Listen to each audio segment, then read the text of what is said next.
Hello, and welcome to the first Encora Town Hall. We're honored you're joining us today, whether it's virtual or here live in our Northlake audience.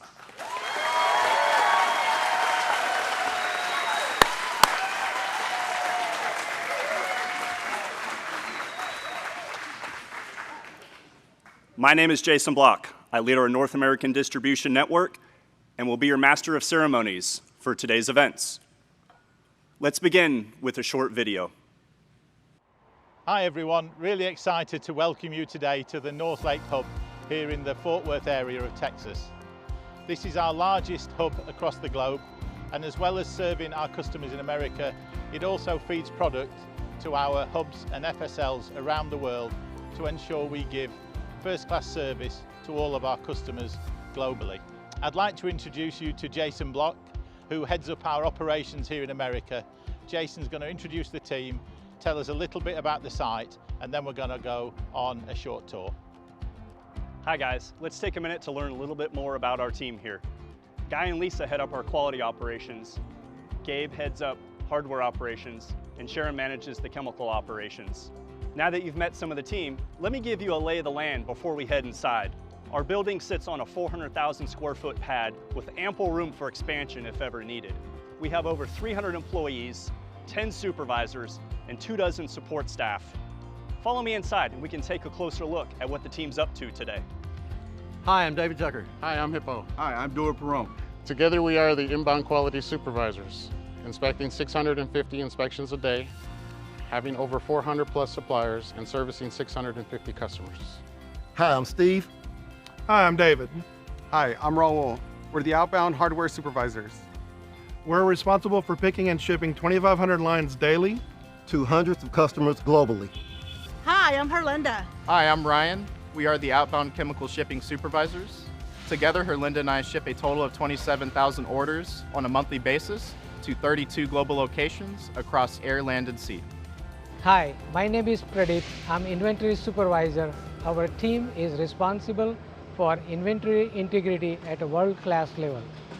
Who can find it? Inventory! Who can fix it? Inventory! Who can we count on? Inventory!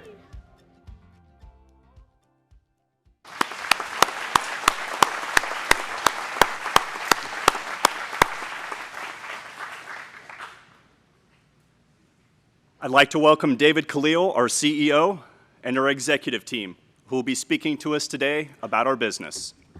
Thank you. Thank you, David. Wow. Good morning, everybody. Can you hear me okay? Good in the back? Fantastic. And we're good online. Everybody's fantastic. It is great to be here today, and I just want to thank the Northlake team for letting us use your space today. We're very fitting to kind of be able to use this location, our largest hub around the world, and thank everybody. So we have a great agenda for today, and what we want to talk about is a little bit about Encora, where they're going to talk about our success stories, everything that you do on a daily basis that helps us be better. We'll talk about our financial performance, and then we're going to talk about our 2022 plan. First, let me just start off with our team. Let's go to the next slide. We are 3,950 employees strong around the world in both Americas, EMEA, and APAC. And all of you are online today. So this is our first global town hall. It's probably long overdue. The pandemic caused a lot of challenges being able to kind of meet face-to-face. So we're going to make sure we're doing a lot more of these. If you think about the different regions, I want to thank the APAC team. They're currently still going through some lockdown challenges, but doing their very best to support our customers. The EMEA team, I think, has done a phenomenal job, especially our Polish Shared Service Center, supporting the Ukrainian people during this difficult time. And our hearts go out to the teams in the Americas, and especially in Texas with the shooting that happened last night. So very terrible, but we're going to make sure that as Encora, we do everything to support our teams and our local communities. But we have a global presence, and it's amazing what we do. If you think about Encora overall, we're a big business. We're $1.9 billion. We are, I'll say it, I worked in this industry a long time. I think we're the heart of aerospace and defense. Nothing flies, nothing moves, unless it receives material from Encora. We're on every major civil aircraft program, every defense program. On the industrial side, we're a big component of that. Over $1.9 billion in revenue, growing to $2 billion this year. You can see the SKUs on the left-hand side, over 7,000 customers, lots of inventories you saw in the video. 60 locations, 18 countries. So we have a big presence, a big footprint, and that's what makes Encora so powerful. When you think about our business model and our value proposition, it's very unique. Like I said, I worked in aerospace and defense a long time. I built and certified a lot of aircraft. The aerospace supply chain is not known for delivering on its promises. Encora's value proposition is we sit between our suppliers and our customers. We hold inventory, we buy from the suppliers, we bring it in, we kit it in the configuration that our customers need, whether it's chemical or hardware. We deliver it on time in the form, fit, function configuration they need on time every day to make sure that they can keep their production moving. We're amazing at what we do, and we are the largest single independent player in the industry. Nobody touches us in size or scale. BDSI and Boeing are big, but you know, we're basically the second largest. We are the largest independent, but we're kind of overall the second compared to them, but they're having their own challenges. So we are very special at what we do, and our value proposition is incredibly unique. So I just want to thank all of you on a daily basis what you do, so thank you.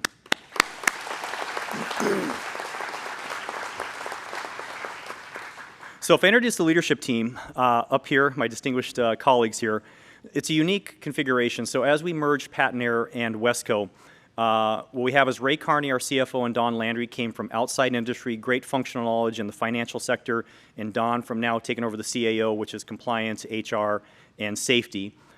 Wayne and Dave Fawcett. Wayne was the CEO of Patnair. Dave was the Chief Commercial Officer of Patnair, so they bring a great experience within the industry. And Mark Hernandez and Gary Wells from Wesco, both on the IT and the commercial side. So we got a great mix of two companies that were previously independent come together with outside talent. So very proud of the team. You know, it took a little while for me to get the team organized and set up and the right people in the right spots, but I'm very pleased, and you'll see when they talk about their different areas, very impressive leadership team. Now, the one thing I wanted to try to do here was kind of explain when the companies got put together and we merged things, you know, sometimes it gets confusing about, you know, what do we do? So you saw in the video, right? We do hardware and we do chemicals. And those are the two distinct product lines that we sell. We sell, this year, we're going to sell over $1.2 billion in hardware to those customers. But it comes in those channels. And what we did is we actually organized the company into general managers that look at those revenue streams from top to bottom. So Hardware America is going to be well over $300 to $400 million of hardware sales within the Americas. Hardware Rest of World, then you have Hardware Rolls-Royce, which is a specific account, several $100 million. Then you have On Demand, and then you had Adams Aircraft. And each one of these has a general manager of Neil, Quentin, Kiera. You have Glenn Puttyfoot and Manny, and then Karen for Adams. So the reason why this is important is now we're trying to make sure that each one of those leaders focuses on the profitability of those different sections. And on the side, you see the functional support, the supply chain, the commercial, internal operations, which is all our hubs, over 1,000 plus people that are on site with our customers, finance, HR, IT, and shared services. On the chemical side, it's going to be anywhere between $800 and $900 million in revenue. Big business, largely defense, most of it coming from Chemical Americas. So Daniel Gubacek leads that, and also the EPG, which will roll under him, and then Chris Ravenscroft for Chemicals Rest of World. So this is important because it took a little while for us to kind of get our footing about how we wanted to organize the company.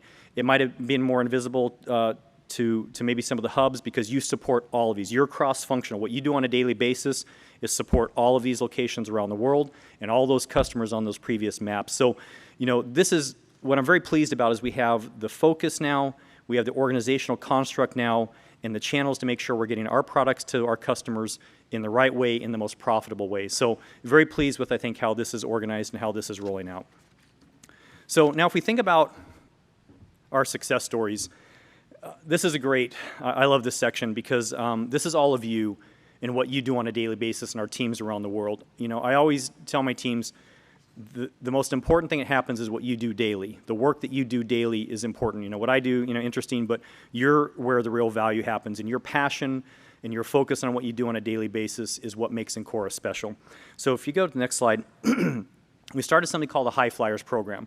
This is where we try to, you know, on a monthly basis, highlight, you know, people have done an amazing job through the course of just their daily lives and what they do on a daily basis. So this year so far, we've recognized over 332 high flyers. Specifically, there was almost 300 down in Mexico, which was the GM renewal. that was hard fought. They've had that contract for many, many years, I think probably over 30 years, and they were so passionate, and the customer loves them, and we won that renewal, and we wanted to highlight them. But let's go to the next one here, because I want to read these. We have two folks in Northlake I want to highlight today. So Johnny is the lead for our PolChem, Petroleum Oil and Lubricants, and Net MRO. His accomplishments is impressive, with everything from clearing discrepancy backlogs for our PolChem hubs to helping train our employees in Atlanta and Sacramento to handle chemicals safely and minimize shipping discrepancy. He continues to achieve 100% fill rate while collaborating and supporting other hubs to do the same. Johnny is always our go-to guy for anyone who has any questions around PolChem and is always willing to help. All of this, and he still finds time to work on his degree in logistics supply chain management.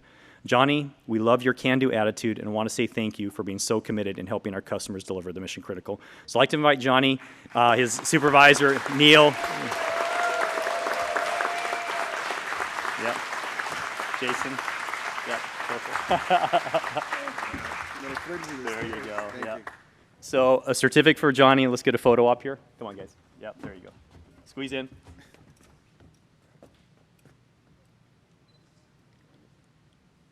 Great. Thank you, Johnny. Appreciate it. Thank you, Johnny. I had a chance to spend a few minutes with Johnny this morning, so we really appreciate what he's doing, and he's so excited about working on his degree in logistics and supply chain management. So, Johnny, thank you. The next one, Catalina. Catalina has been working with Encora for over 5 years, and this leads 22 employees here at Northlake managing inbound and outbound quality groups. Catalina is completely committed to improving how we work, and she is known for always willing to go above and beyond expectations to support the business requirements. These achievements include traveling to other hubs to support her requirements, as well as providing guidance and training, as well as providing help and assistance on a very important account, the Lockheed Martin project and end-of-line audit process, which they ask me about every month. Massive kudos to both Catalina and her team for consistently hitting 100% DTS rating for inbound chemicals. Fantastic achievement, Catalina and her team. Thank you. Catalina, please come on up here. Yeah. Yeah.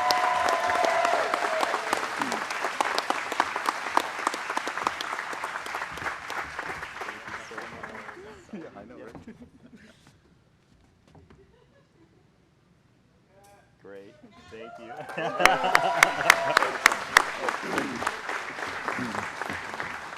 So again, thank you, Johnny. Thank you, Catalina. Just amazing, So what I also want to try to do is add 2 more of these. One from the EMEA team for Jade, Faraz, Darren, John, Oli, David, Paul, Liam, and many others at Lundbridge Lane in the EMEA. A cross-functional team, including operations, quality, customer solutions, were faced with the challenge of planning and executing the inspection of 2,700 ESPA clips across Rolls-Royce build, MRO, and development over last weekend.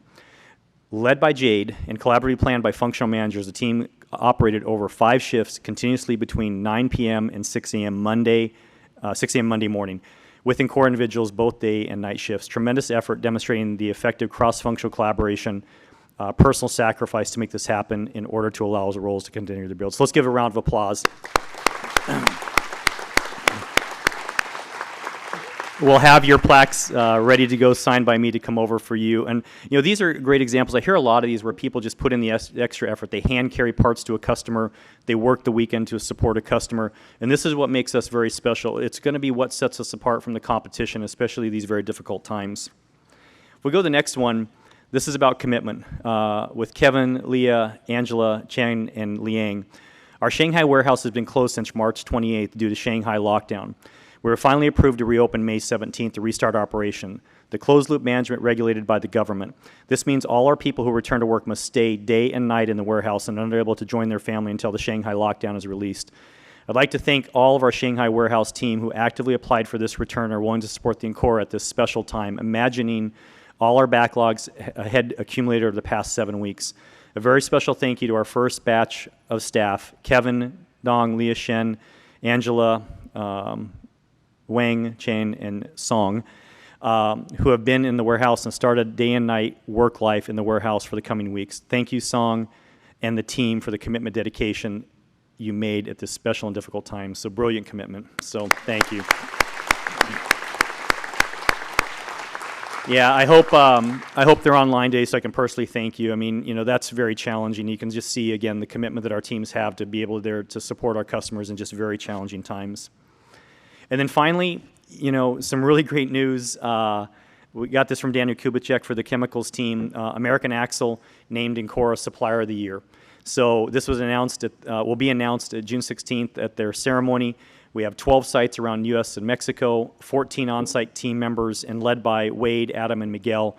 So, this is amazing because, getting to a Supplier Award of the Year is, it's very, very difficult most cases. And to be able to do this in a difficult time when chemicals, what's going on, the disruption we're seeing from all of our suppliers of PPG, Henkel, and so forth, being able to kind of, ensure our customers are getting their product on time and they can continue to build is really our value proposition. So let's just thank that team. Well done.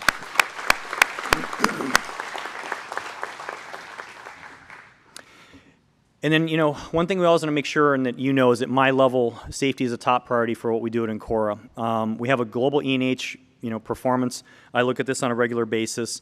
We're doing great year to date. I'm very excited that, the safety team is now under Don and very much focused. And what Don gave me is a couple notes here that is we've completed all our facility audits and our training is focused now on our customer service team. So we've made a lot of progress. Your safety, your health and safety on a daily basis, going home to your families every evening is the most important thing we can do on a daily basis. So, just want to let you know that we're focused on your health and safety. We take this very seriously, and we need all your help to make sure we're moving every day. We have forklifts, we have parts, we're at our customer operations. So making sure we're focused on safety is one of the most important things we do. So company financials, I'm going to ask Ray Carney to come up here and join me and talk about our financial performance. But first of all, the next slide, we just got recapitalized. So let me explain that a little bit. When the companies got put together, the owners put in money, and because they really believed in the value proposition and the investment of Encora.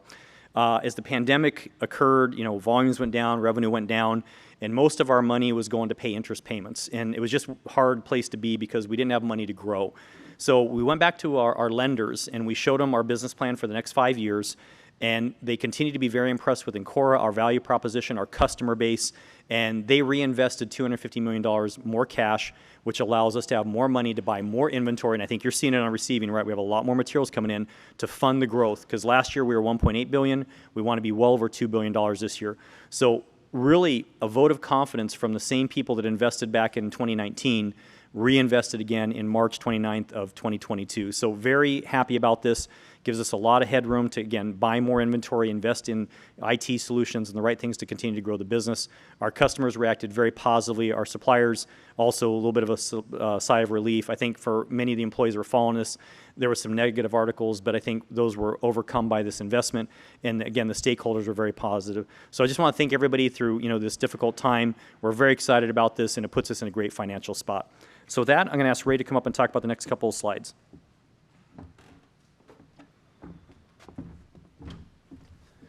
Well, good morning. It's great to be here. Great to see everybody here. Thanks for taking time out of your day. I'm going to try to cover the financials in about 30 minutes. So no, I won't do that to you guys, I promise.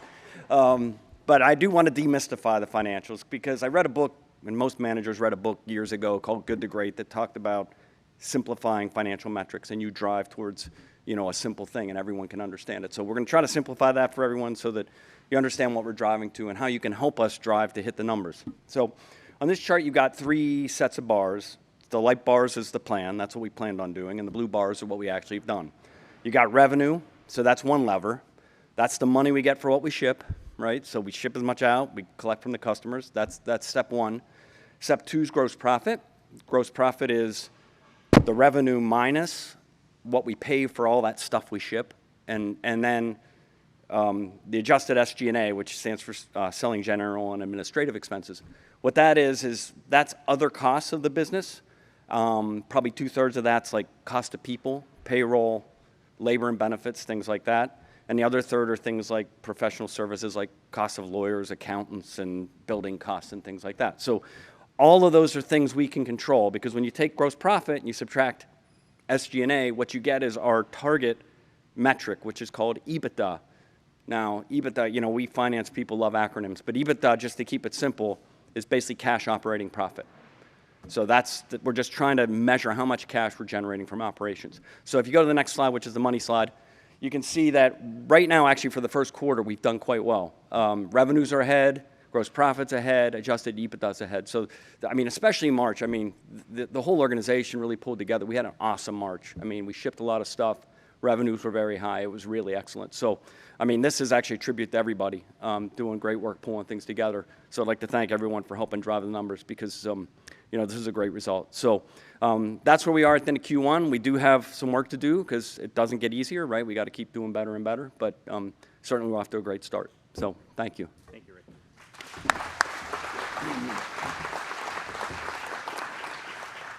Thanks, Ray.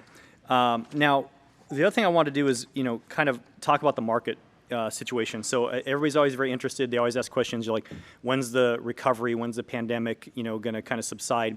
So we try to put a couple charts in here that kind of correlated and triangulated a little bit about that. The top chart is basically, I'll call it airline, you know, flights, you know, revenue passenger kilometers. So it's a way of like, are people flying more? You know, basically, you know, when the pandemic hit, flying stopped. The reason why that's important to us is, you know, when aircraft fly, engines need to come off for service. You know, airlines need more planes, so they order more planes. So when all that kind of stopped, you know, had a huge impact, specifically on our hardware business. You probably saw that we were shipping out a lot less, you know, hardware, probably about 60 to 70% of pre-pandemic levels. So we are seeing that return. You know, this year we expect, you know, the market, you know, to be about 80% on hardware of what it was during the pre-pandemic times. You're seeing more people travel. I'm in the airport a lot more. Planes are a lot more full. If you guys are traveling, you see that too. The bottom chart is a little bit more about, you know, some of the commercial volumes as far as production. Like I said, the green line is more about commercial. We expect, you know, Boeing, Airbus, the Safrans, the Goodriches, the general aviation, you know, which is the Bombardiers, the Gulfstreams, the Embraers, the Cessnas, Bells, you know, they're kind of in that green line. We all think that they're going to be around 70 to 80% production volume where they were pre-pandemic. And that's where we put our hardware revenues for this year is about 80% pre-pandemic. The gold line is actually the defense or the chemical business. They have never seen a blip, right? They have always been ahead of pre-pandemic levels. That's largely due to defense spending being very strong, and you can look at the geopolitical issues around the world and understand why. But chemicals has just been exceeding revenue on a monthly basis, and you kind of see that probably in the amount of volume we're shipping. So it gives some insight. I mean, you know, we think that the recovery pandemic, for most analysts are kind of saying it's over by 23, 24. So that's a long time. Think about it. As really like almost a 5-year impact. And that's why we wanted that recapitalization, is because with hardware down, hardware drives a lot of our gross profit, and being at 67% of pre-pandemic, you know, it's just hard to run a business this side without more volume. So volume really matters for our business. That's why when Ray talked about revenue, you know, everything we get out on a daily, weekly basis is important. A run rate, you know, is important to kind of make sure we're hitting those thresholds. But we do think that kind of the business gets fully recovered in the 23, 24 timeframe. So this is a very important year, and hence, you know, why we're going to talk about the plan for 2022. So if you go to the next slide. As Ray said, you know, we want to try to keep things simple. What I always try to do is articulate, you know, what's our journey? What's our plan? So all the employees can think about, well, where is Encora at on its journey? And what we put together is something called Reset, Execute, and Grow.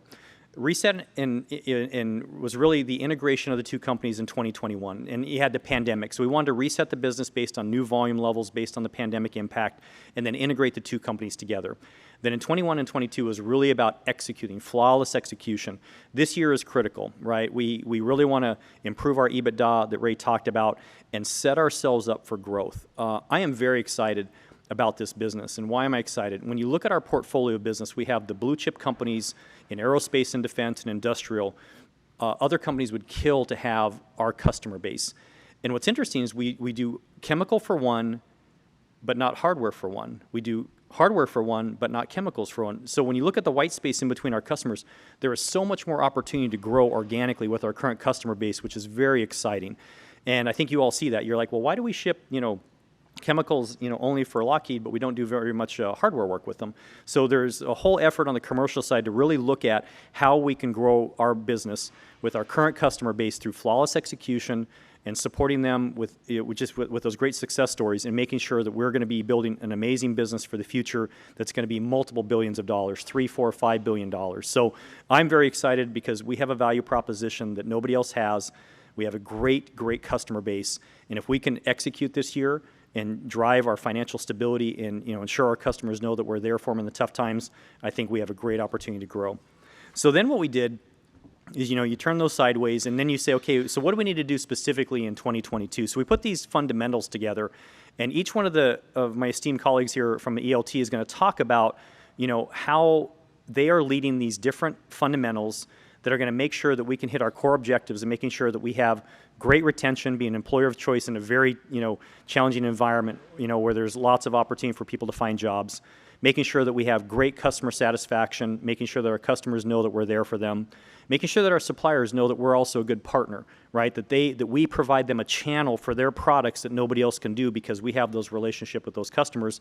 And ultimately, we just want to have a strong financial foundation, right, that takes us into the future, that we can do whatever we need to do as far as deploying capital for more inventory, if we need to do some M&A to buy somebody that helps our business, things like that, and making sure that we're keeping our teams strong.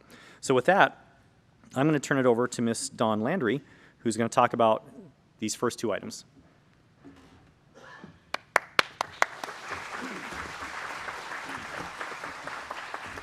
Hello, Global Ancora. Hello, Northlake.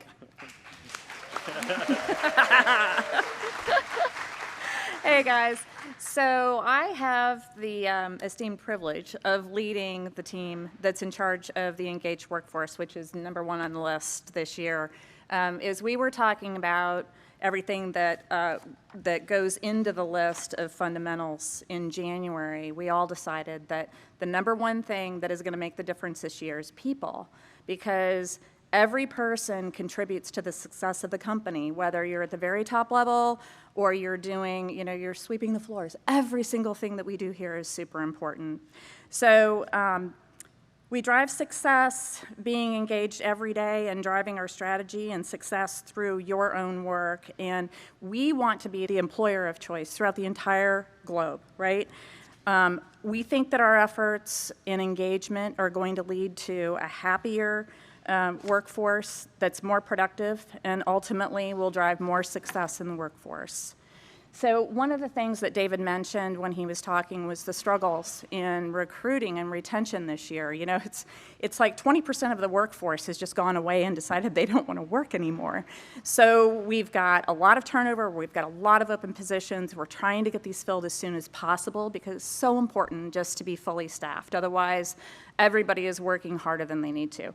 So I wanted to point back to this, and this program has been in place for a long time, but I want to remind everybody that we've got a referral program. So if you know somebody that you think would be a good team member, tell them to go to the career page on the Ancora.com site, look through the job listings, lots of job listings open right now, and they can apply for the job on the website. Make sure that they use your name as a referral, and if we hire them and they've been on board for 60 days, you get a check for $500. So win-win, and bottom line, you're going to bring people into the business that you want to work with, which is super important. So as we talk about employee engagement, one of the things we did last year to kind of kick this off, and we'll be doing another one in the fall, and hopefully we'll make some progress on some of the comments, but we did a survey to help shape our engagement activity. So one of the things that you asked for was more communication from executive leadership and just more communication throughout the company in general, right? So this town hall is part of that. So what we're doing here is trying to provide you with the information so you can kind of see the global scope of what we do and kind of put everything together. Because, I think a lot of us, we work in our particular jobs, and sometimes we lose sight of what the big picture is. So that's really what this is all about, and helping to explain to you and make sure that everyone understands what their part is and how that can drive the success within the company. So we're doing this. We're doing a lot more local events. We're doing business roundtable meetings. We're doing all hands meetings.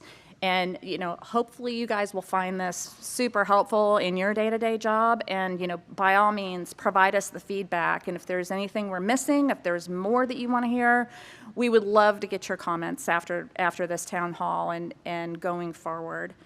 So one of the other things that you told us was it's important to you that we say thank you. It's important to be recognized and for you to have a tool to recognize other people within the organization. So we collaborated with Mark and his IT team to build an appreciation app. And it's super simple to use, and we've got 2,221 thumbs up that have been sent since the launch earlier this year. So I'm super excited to announce that we're now launching phase 2. So phase 2 actually allows us to send based on the role models and the values. So you basically go into the app, still super simple to use, but you actually click on which value it is that you want to recognize and which behavior that you want to recognize. And then it actually pops up on your appreciation app dashboard. And if you want to share that with your manager or someone else because you just want to tell them how great you are, you just push a button and you can forward it to somebody else so they can see it. So great way to say thank you. And I encourage everybody to go online, and I think it's even available on the mobile now. So go online, check it out, say thank you to somebody. I mean, everybody wants to hear thank you, and everybody wants to know that they're doing something that's meaningful. What better way to do it than put it in writing? And then going back to the fundamental values, last but not least on the list is One Ancora. And, again, super, super important as we bring the companies together and we're actually feeling the integration. During COVID, we kind of had a tendency to work within our own groups, and it was a lot more difficult to learn how to collaborate using Teams and using a lot of other methods that we've all adapted to now. And I think now we're really kind of getting into feeling like we're more integrated and more Ancora. So David talked a lot about, he had a big old chart that had a lot of lines and bars on it and lots of different colors. And he was talking about our GM structure and putting our business, operating our business in those profit centers, so to speak, with everybody working collaboratively as One Ancora. Classic example of what we're working toward with the One Ancora culture. We also have several other global programs that we've rolled out. The Values and Behaviors Framework, which is really all about culture and driving courage, collaboration, and commitment. And we've recently done the performance reviews. That was all about goal setting and tools, and again, helping everybody have that communication and understanding where they fit within the strategic plan. The appreciation app that we talked about a moment ago. And then, of course, our D&I Council has been stood up this year. We've appointed council members, and they are working feverishly on their projects and on educating the company as a whole around our commitment and diversity and inclusion. So all of these initiatives really help us to achieve our fundamentals and an engaged workforce and to become closer as One Ancora.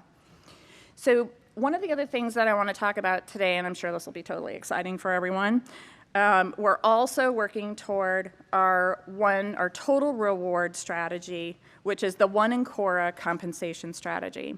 So if you think about compensation, it's not just cash. Cash is important, but it's not just cash. There are other things that go into it. So it starts with salary, which is base compensation, and then annual merit reviews. Obviously, we're still in the process of that. Should be finalized over the next couple of weeks, rolling out merit increases backdated to April. So it's taking us a little bit of time from a process standpoint, but we're not going to take that away from you. Competitive benefits is also super important, and that kind of depends on where you are in the world and what the standards are locally, but we're trying very hard to make sure that it's competitive based on what the local standards are. Also company incentives, and I'm going to park that for just a minute and come back to it because I want to spend a little bit more time on that one. And then, of course, the intrinsic things. Things like recognition, the appreciation app, job satisfaction, career opportunities, learning and development, just employee engagement generally. This is the stuff that makes it fun to come to work, and it makes you feel like you're part of the family, right? So going back to talk about the incentives. So we've built a program of incentives this year, and the whole point is we want everybody to be incented to drive that company success. And everybody in the company fits into one of these plans. So if you think about the plans, you start with the sales incentive plan. This is for the sales guys. You think about it like a commission plan. So they're incentivized to enter into good, profitable contracts that will grow the revenue for the company.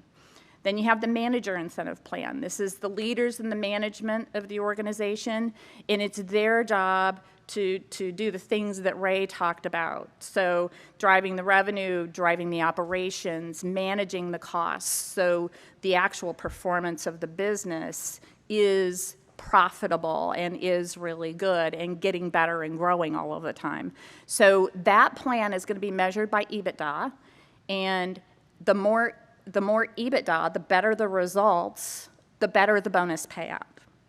So, and then super exciting this year, we're bringing back the employee incentive plan, which covers a big group of people, and this is also going to be measured by the same EBITDA targets. So we're focusing everybody on what those metrics are, and then the key is going to be figuring out how you can move those metrics. And then last but not least, there are in some places around the world bonus schemes that are driven by legislation and the local requirements there. So again, the key is every employee in the company is covered by one of these incentive plans. So over the next few weeks, and hopefully it won't drag out any longer than that, but 3,950 people is a lot of letters to write, right? But you'll be getting a letter that will explain which plan you're in and what the terms of that are. So stay tuned for updates on that. And then the intention is to have Ray give us updates periodically on how we're doing against that plan so you can see how you're moving the needle. Okay? Great. With that, we'll... Thank you, Dawn.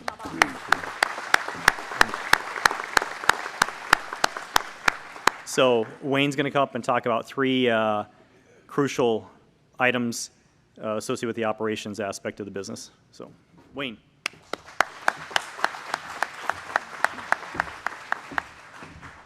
Hi, everyone. First of all, before I start, I think it's safe to say that when we joined Patnair and Wesco, we probably couldn't have picked a worse time to do it just before the pandemic. So I'd like to say a big thank you to everybody that supported us through that time. Be it working in a warehouse, making sure we got the parts out to our customers, receive them from suppliers, or people who work from home, go on Teams calls, etc., etc. It sounds great, doesn't it, working from home? We all know it's absolutely not. So thank you, everybody, for all your efforts through that time. So I'm going to talk about three areas: world-class customer satisfaction, best-in-class procurement, and growth in on-demand. And I'm going to talk to you over the next few slides about the actions, the processes, and the tools that we're putting in place and implementing to help us drive those. First of all, customer satisfaction. It's a real growth enabler for Incora. The better we are at serving our customers, the more business those customers will give us. We want to make it a real unique selling point for Incora. We want to be the best. We want people to look at Incora and make it synonymous with customer service. And we all know we're not there today by any stretch of the imagination. But what are we doing about it? In North America, all our top customers have got return to green plans. We've got about 5 top customers on return to green plans in the rest of the world. And by the end of June, all of our top customers globally will have return to green plans.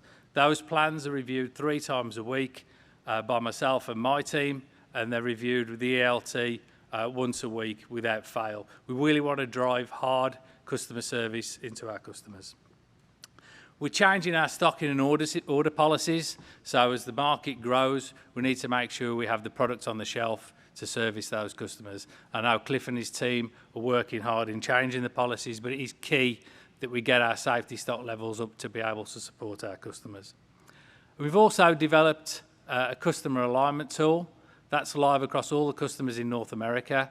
Again, by the end of June, that should be live in the rest of the world.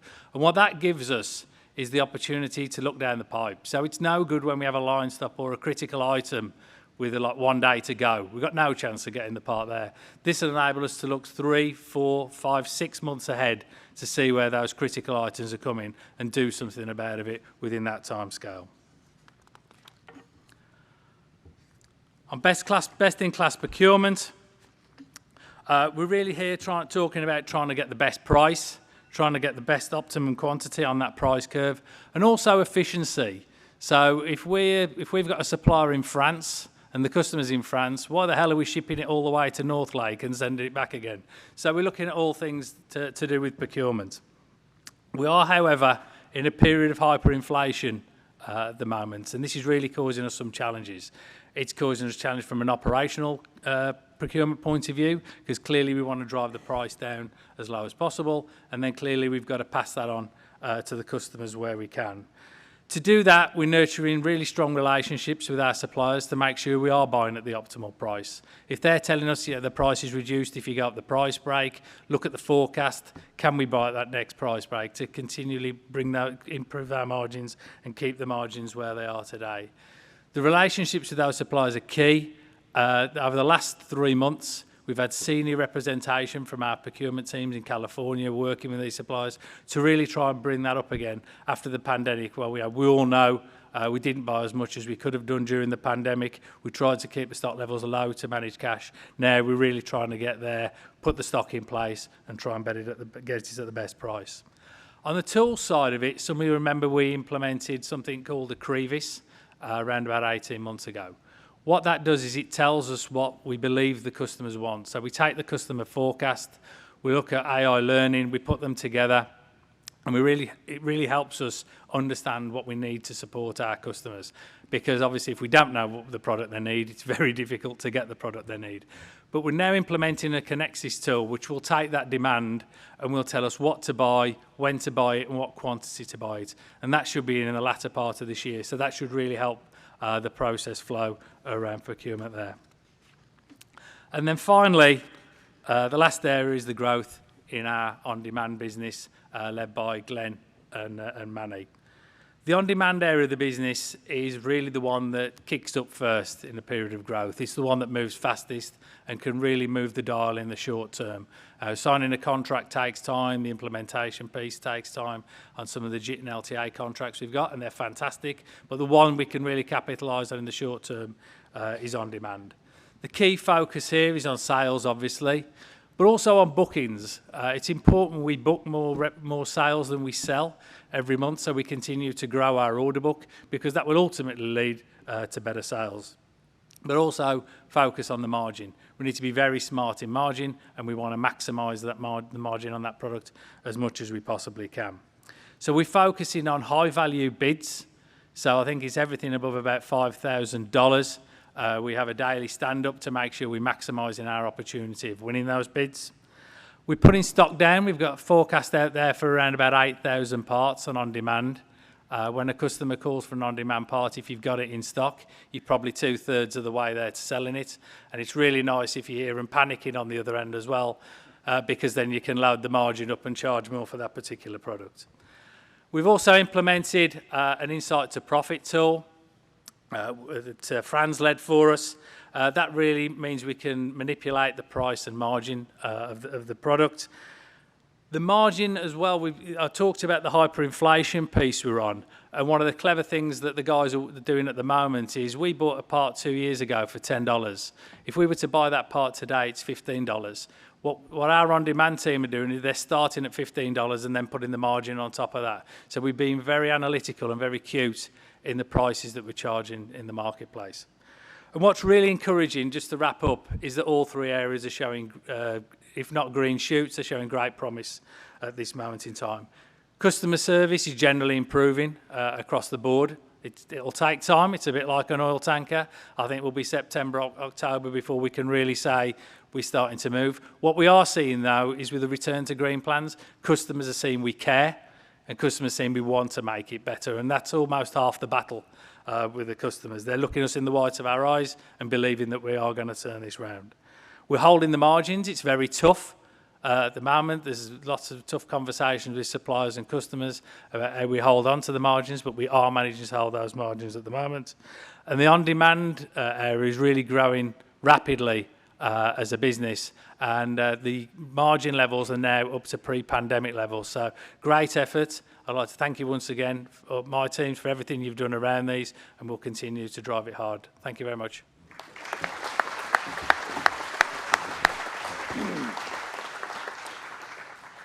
Thanks, Wayne. Yeah, super important topic. Appreciate all the effort on that. So next, Gary Wells and Dave Fawcett. Dave Fawcett is over in Darby, and so Dave and Gary are going to talk about the next two topics.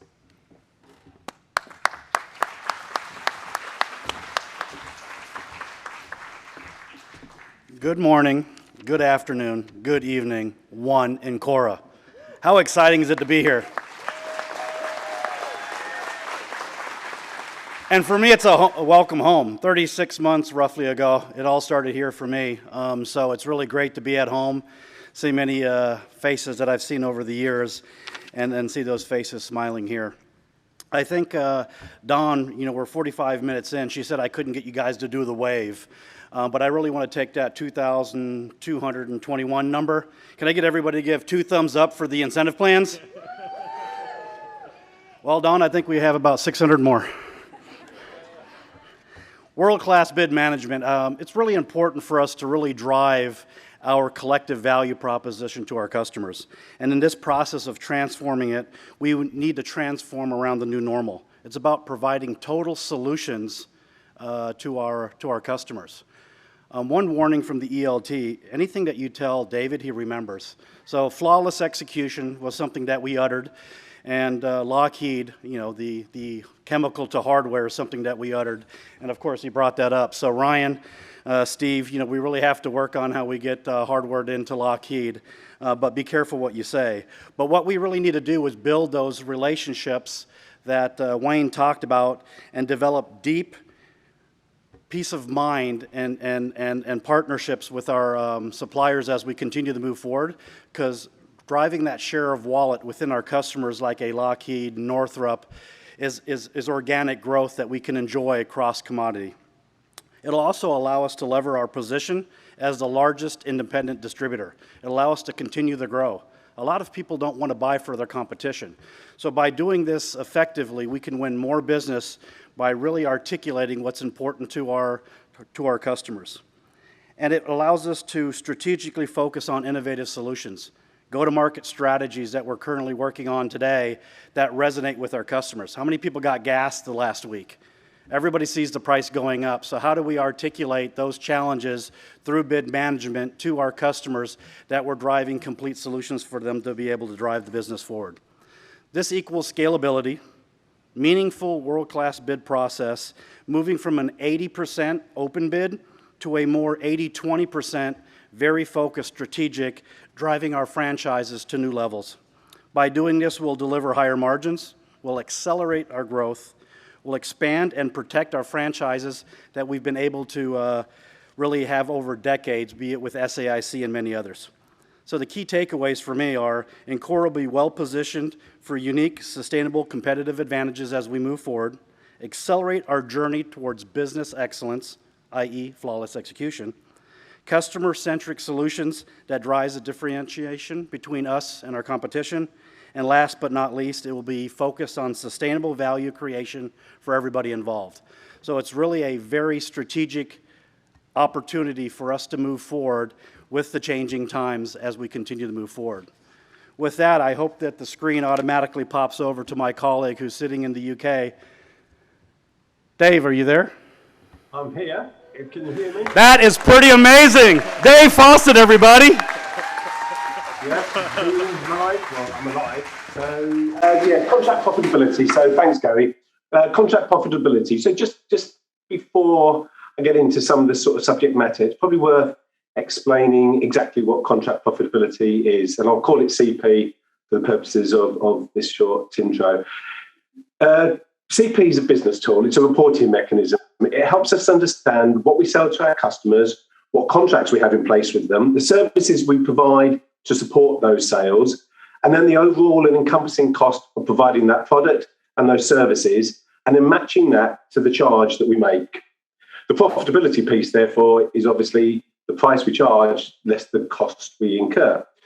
So in 2022, and Ray's talked through the sort of first quarter of the year, the CP tool has facilitated a really significant profit enhancement as well as profit protection to aid the delivery of our financial goal.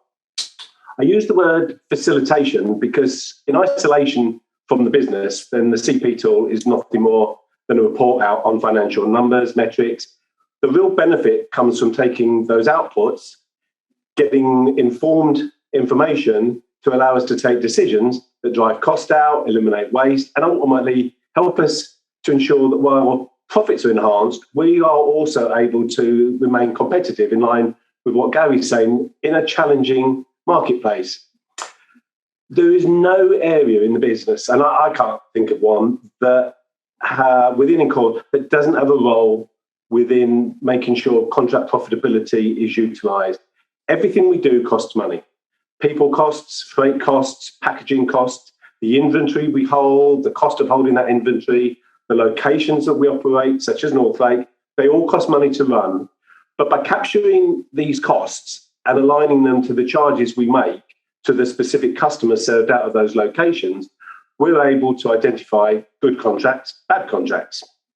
Once identified, the good guys and the bad guys, we have two goals. The first is that we look at all areas where we've expended cost, and we look at ways to drive costs down or waste out. And then the second is to ensure that the price that we're charging the customer out of those locations is appropriate to the service that we provide. It's appropriate to the value that we're creating for that customer and the desired outcome that they're looking for. Incora is a service-driven organisation, and it's the great service, and it's the friendliness and the customer focus, and it's the willingness to do what the customer desires that has made us successful, and will continue to do so. CP doesn't cut across that philosophy. And in fact, what it does, it helps to define and help to quantify the value we bring to customers, but at the same time, it allows us to ensure that we recover the appropriate cost for driving and creating that value. Wayne has mentioned it already, and I think David mentioned it in his beginning. We're in the period at the moment of sort of unprecedented costs that are coming into our business, and the CP tool is going to be a critical part of our armoury. It will ensure that as we see those costs rise, most of which are beyond our control, certainly the material costs coming in from our suppliers, we capture them. We look at ways that we can mitigate them. And in many cases, we sit down with the customer. We have those difficult and uncomfortable conversations that price needs to rise. But the CP tool allows those conversations to be credible. It allows us to be able to present in an informed way. We understand the cost base. We've done everything that we can to mitigate that cost base, but that price has to flow through. By understanding our financials, we will remain both competitive, will remain credible in the eyes of our customers, and absolutely, we will remain effectively a successful organisation. So just wrapping up then, I can't thank everybody enough. We've had a really good start to the year. We've got the tool now fully deployed across the business. We are shaping the conversations that we're having with both vendors and customers. And thanks for everybody's efforts in ensuring that we remain effective, efficient, competitive, and keeping Incora great. Dave. Yeah, thank you, Dave. Great job. Yeah, I'm glad the technology worked here. So, yeah, and again, as we grow back to $2 billion on our trajectory to $3 billion, profitable growth is what we want to focus on. So, again, important topic. So now I'm going to ask Ray to talk about these next two items, and we'll wrap up with Mark.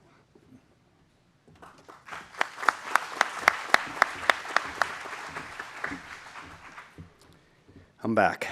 So I'm going to talk about process discipline and cost, and then the other area that's in my influence is working capital and cash.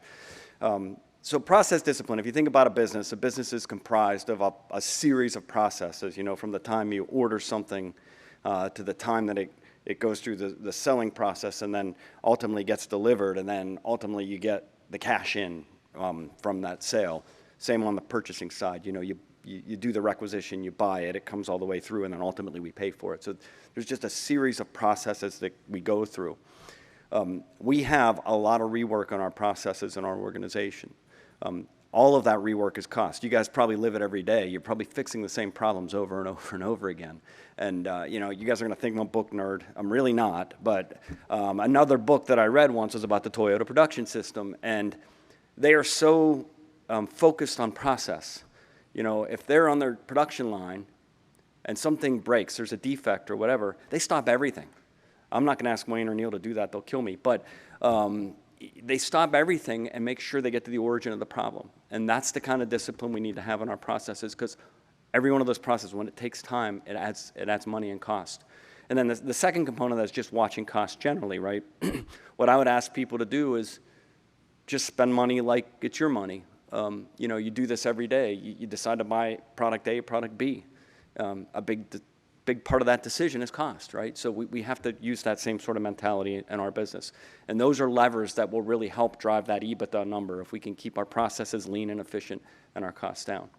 Now, the second thing that I would cover is working capital and cash. So working capital in our company, it's probably another one of the sort of nebulous finance terms, but working capital for us is really comprised of three major things. It's accounts receivable, which is essentially we ship something, we give the customer 30 to 60 days to pay us. The money they owe us. On the vendor side, we have accounts payable. Similar thing. We buy something, they give us 45 days. They always give us less than we give them. So it doesn't quite work out. But they give us 45 days to pay them. And then on the inventory side, you know, all the inventory here, yeah, the best thing to do with inventory is get it in, get it out the door, and get it to the customer. All of the inventory sitting costs us money. It's cash tied up that we could be spending on other things.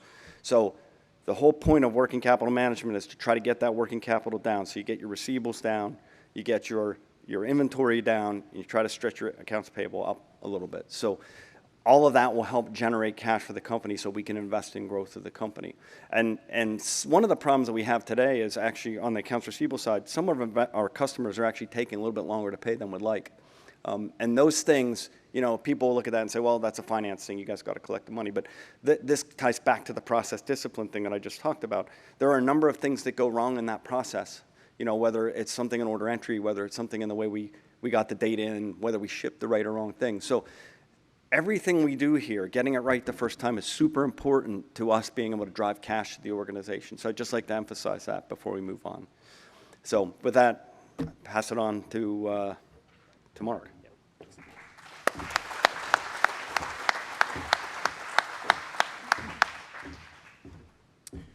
Thank you, Ray. Thank you, David. Yeah, so you know, you're probably reading this topic and saying, you know, democratize, you know, IT and you know, digital solutions. Like, what in the world is that, right? And so some of the ELT and some of the folks on the BRT have heard some of this before. So let me take a few steps back for those that haven't heard the way we talk about democratization of technology for Encora.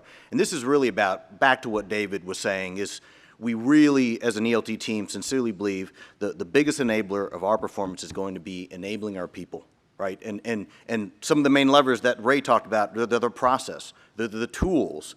And frankly, the tools and the processes aren't necessarily the best enablers of your performance. And we as an ELT recognize that. You know, in my new role, I recognize that. And one thing I'm very passionate about, very focused on, is how do we equip this team, the teams across the globe, with the best-in-class tools, the best technologies that enable and automate some of those processes so our performance, right, hits all the marks, right, we set as an organization. And, you know, probably a good analogy is we all use mapping apps, right? And yeah, we could all read a map, and we could probably get there, right? And we know northwest, you know, north, south, west, east, and so we could probably get there. But if we have Google Maps or Apple Maps, we're going to be much more effective, right? You can focus on what you need to do, focus on other things, stay safe on the road, and get there probably faster. So that's really what the concept's about, is how do we bring capabilities that enable the right processes with the right quality, the right outcome that drive your performance higher. So that's a huge part of my focus in my new role. One of the things that I've been focused on early on is, you know, how do we, you know, are we organized right? Do we have the right organizational design, and do we have the right people, right? And the answer is we need more work there. And part of that is a surge in hiring, and there's been a big focus in my organization in getting the right talent in the door that is going to help build our future.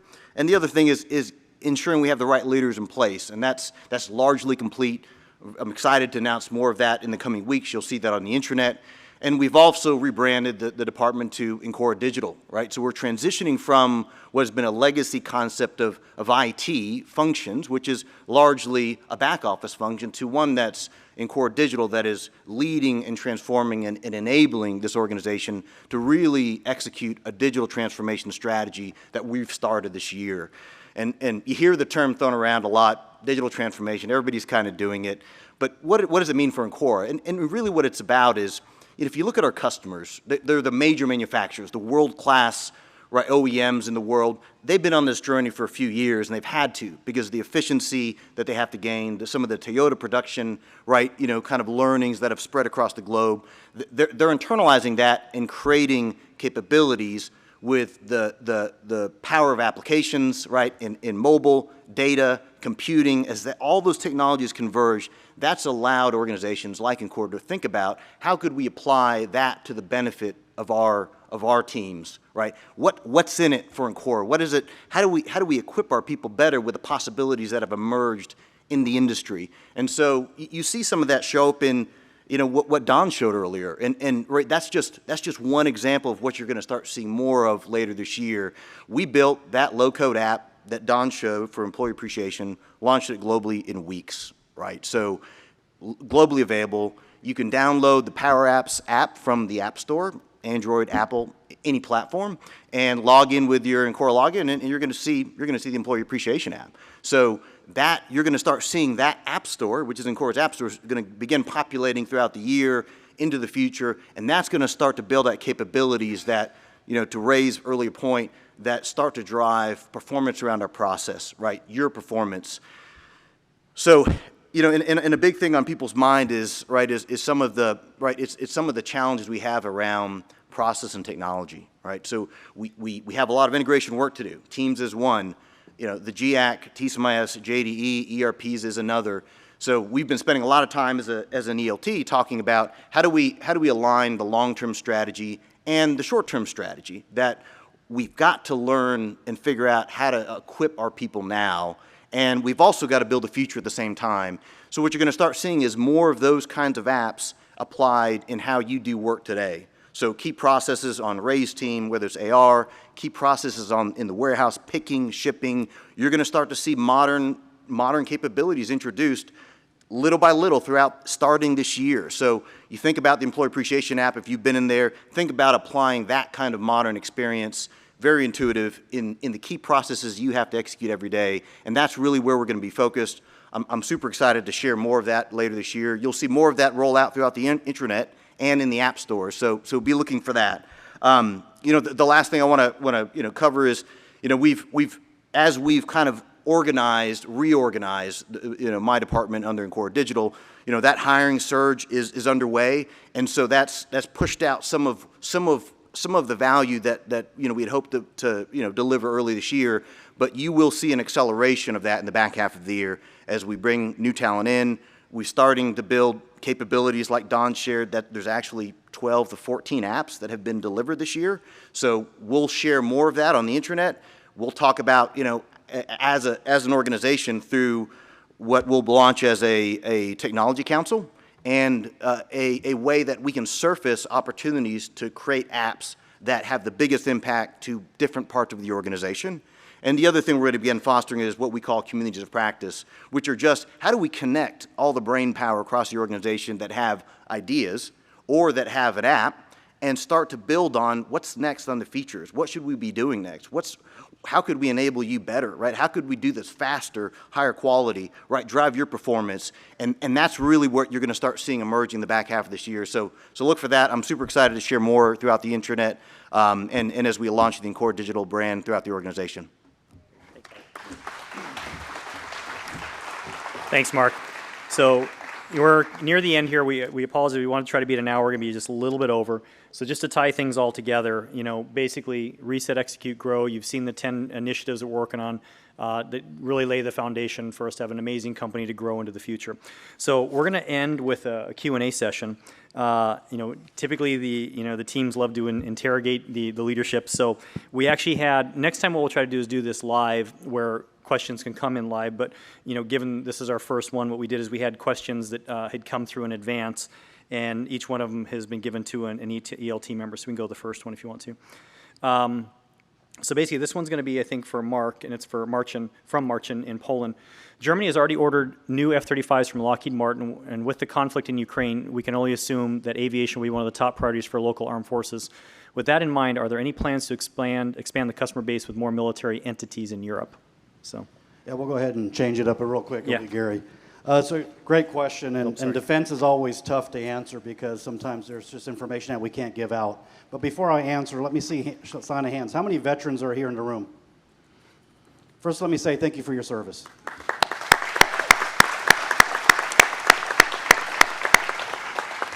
The F-35 program is in 14 countries currently flying it today, and we support all those 14 countries from our Lockheed sustainment business here out of Northlake, led by Becky. So each and every one of you touched that already globally, so it's really amazing to see that there is no F-35 built or flown without us.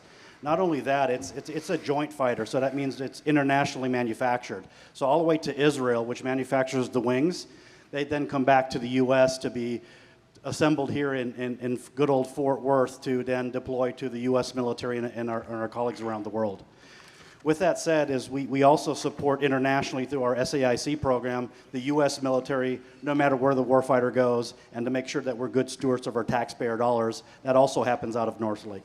But for Marcin in Poland, the good news is in 2024-ish, 2025, Poland will receive its first F-35s and will be a part of our network where we deliver globally and have a facility and warehouse. So it's going to be exciting times as we move forward. Great. Thanks, Gary. All right, next question. This is for Mark. I was previously a Wesco aircraft employee, but now have moved into a role where my senior managers are legacy patent error, which means we have difficulty with booking holidays as they have no access to the legacy systems. I understand that merging the systems such as JDE, GEC, and TCMS is a huge task, but are there any plans to merge our HR systems to allow access to both systems for every employee? Yeah, thanks, David.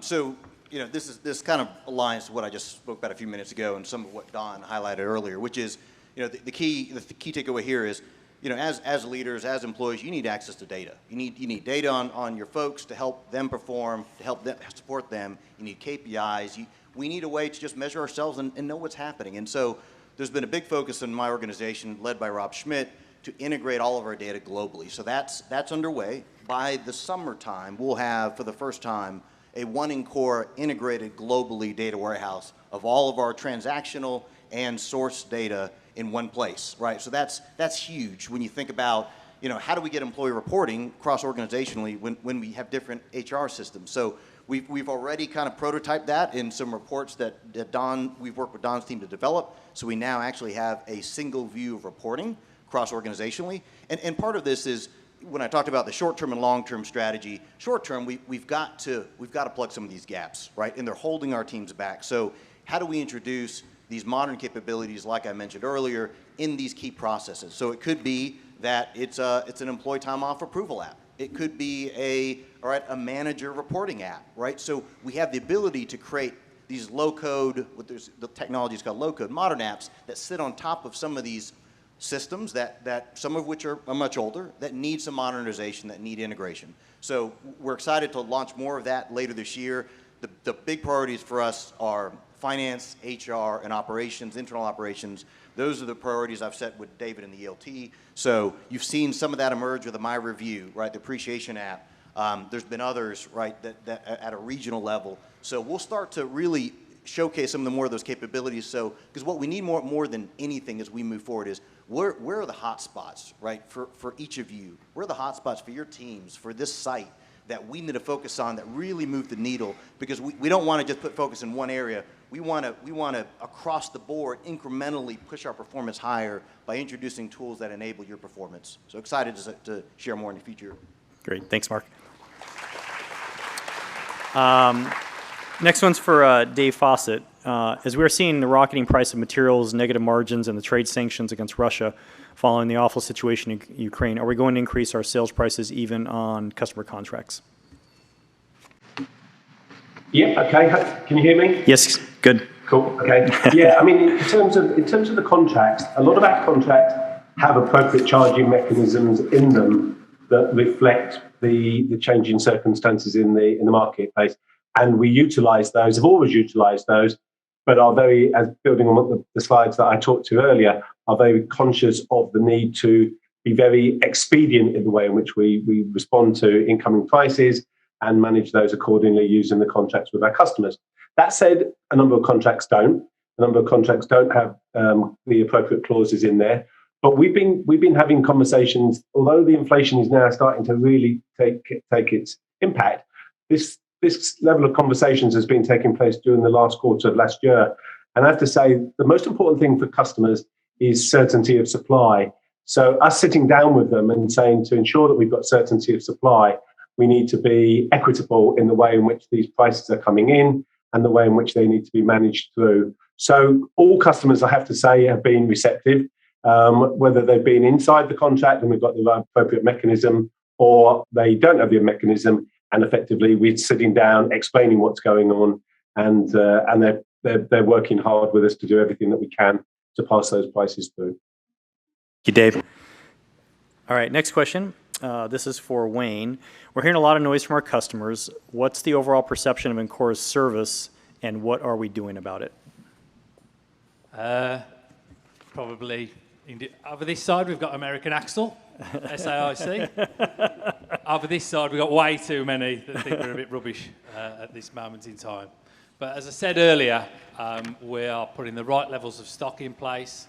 We're developing tools so we can see what's coming to hit us, and we're doing the return to green plans. So it's not great at this moment in time. I believe we're absolutely doing all the right things to do. The backlog of purchase orders to go out is pretty much under control now. The control tower is under control. The safety stocks are being set at the right targets. It's really important that you guys give a positive message to the customers. We are doing the right things. It's important they believe it, because as soon as they start to believe it, you'll find a different relationship. But we have got to deliver, and our commitment has got to be we will absolutely be outstanding in our customer service. But it doesn't seem like that at the moment. I totally appreciate it, but there was a review Gary said, was it Lockheed Martin? Those reviews are going much better now. I personally attend about 10 customer reviews every week, and they're all starting to turn.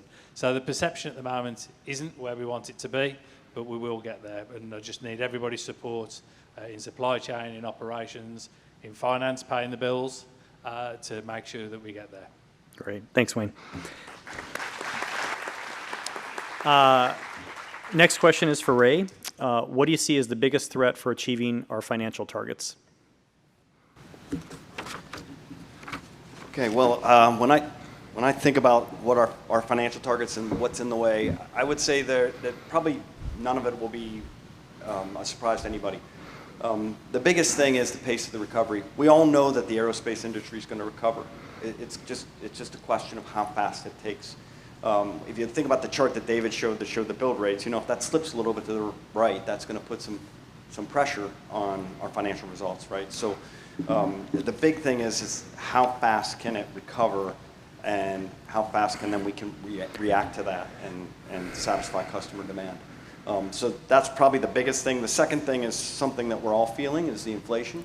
Not that I don't have faith in Dave. I certainly have all the faith in Dave in the world that he's negotiating customer contracts, but the inflation has been so unpredictable.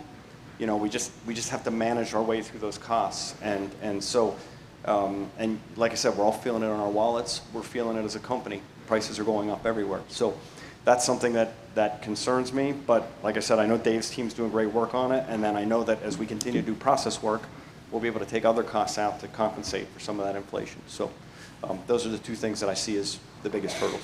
Great. Thanks, Ray. Next question is for Don. What do you think really makes a difference to employee engagement? Everybody, right? Every single person in the room, every day. I think it's all of the individuals caring about their job, caring about the performance of the company, and understanding what they can do that makes a difference, right? So it's kind of been a theme throughout all of today's discussions, and I think everybody touched on the topics. Communication is super important. So what we're trying to do today is talk to everyone so everybody understands what we do, how we do it, and how each individual in the company can make a difference. So as we go through our performance reviews and as we talk about bonus plans, everybody needs to be thinking about what they can do to move the needle on this stuff. So it's engagement. It's caring about what you do. You need to love your job. You need to care about the performance of the company, and you need to understand what you can do, each individual here, what you can do to move that needle so we're all more successful. Great. Thanks, Dawn. Yeah, good words. I was joking when I said add Confucius here. So this is from me. If you had a magic wand, what would you change at Incora? So as I thought about this, you could say, the standard things like, oh, the recovery be faster or win a big contract, but it became much more practical for me when I thought about it. We have an amazing book of business. Like I said, we have the top 30 aerospace and defense customers. They're all Fortune 500 companies. We've had contracts with them for over a decade, some up to 30 years. We got this amazing value proposition where nobody else can do it at the scale that we can do it. And we got an amazing team. But the thing that my frustrations on a weekly basis are all really about like internal processes, things that get in our way. So if I could magically fix every internal process so everything worked flawlessly, that's what I would do. And we would just be on this amazing trajectory. So we still have a lot of work, which is the basic blocking and tackling that, I am personally focused on to make sure that we're removing barriers that get in your way so that you can do your job much better. And I think, the market will be there, the customers are there, our value proposition's there, but it's really about all the little things we need to fix to kind of get out of our own way so we can just be this amazing company. So it's very exciting to me, and I think that we're on a great trajectory. So with that, we are done. So I know it took a little bit more than an hour, so yeah, thank you if you want to give a round of applause. So we appreciate that. And I want to just thank the teams around the world that stayed online with us. I know we went a little long. We're going to do more of these. Like I said, as a team, you got to get it on the field at the same time. So we're going to try to do more of these. I do want to thank the teams that helped put all this together. Thank the Northlake team for letting us take up space in the warehouse here. But it may not seem like a lot, but there's a lot that goes into trying to pull something like this off. So let me say thank you to the teams that are online, and say just have a great evening, afternoon. Thank you for all your efforts.